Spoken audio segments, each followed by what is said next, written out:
জয়গুরু দাদা ও মায়েরা, আজ আপনাদের শ্রী ঠাকুরের বিষয়ে কিছু কথা বলবো।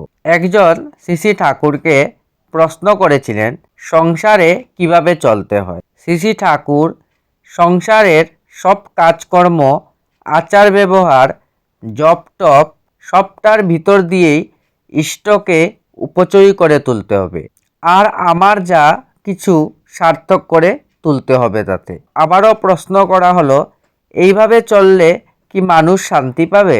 শ্রী ঠাকুর নির্ঘাত। আবারও প্রশ্ন করা হলো, তাহলে মূল কথাই তো ভক্তি, বিশ্বাস, ভালোবাসা, এই হলেই সব হয়ে যাবে। শ্রী ঠাকুর, এই হলে সবেই আসে, এর মধ্যে অনেক কিছু আছে।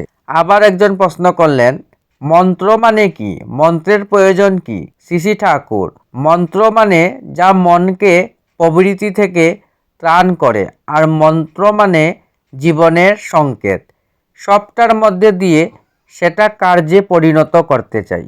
প্রবৃত্তি চলনের দরুন নানা বিচ্ছিন্ন বুদ্ধিপ্রণালী যা সৃষ্টি হয়ে আছে আমাদের ভিতর, মন্ত্রের প্রতীক যিনি তাতে সুকেন্দ্রিক হলে সেগুলি নিয়ন্ত্রিত হয়।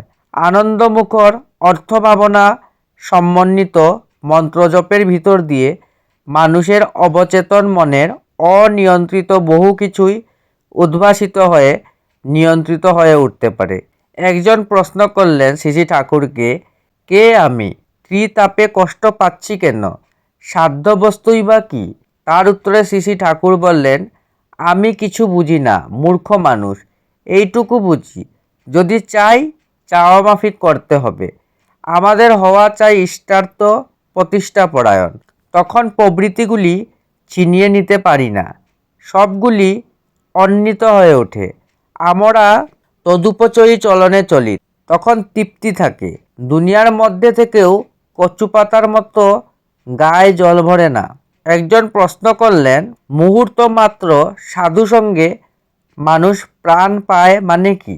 শ্রী ঠাকুর বললেন, সাধু মানে যিনি সকল, তার সঙ্গ করা, মানে তাতে অনুপ্রাণিত হওয়া, তাহলে যা হওয়ার তা আপনা আপনি হবে। আবার প্রশ্ন করা হলো যে বীজ জপ করার সাথে সাথে কি তার শক্তি টের পাওয়া যায়? শ্রী ঠাকুর, সুকেন্দ্রিক হয়ে করলেই হয়। আমরা অনেক সময় ফাঁকা ফাঁকা করি, তাতে বোঝা যায় না। সুকেন্দ্রিক হয়ে করলেই আলো আসে, সেটা কারো অন্তর্দৃষ্টির ভিতর দিয়ে বেরোয়, কারো বিশেষ শক্তির ভিতর দিয়ে বেরোয়। একটাকে বলে অনুভূতি, আর একটাকে বলা হয় বিভূতি। কারো দুটি একসঙ্গে হয়, আবার এমন্তর হয়। আমি হয়তো কথা কইতে জানি না, এমন কথা বলছি, কি করে বলছি জানি না। যারা শুনে তারা মন্ত্রমুগ্ধ হয়ে যায়। এইটি আলোচনা প্রসঙ্গে 20 খণ্ড থেকে নেওয়া হয়েছে। জয় গুরু।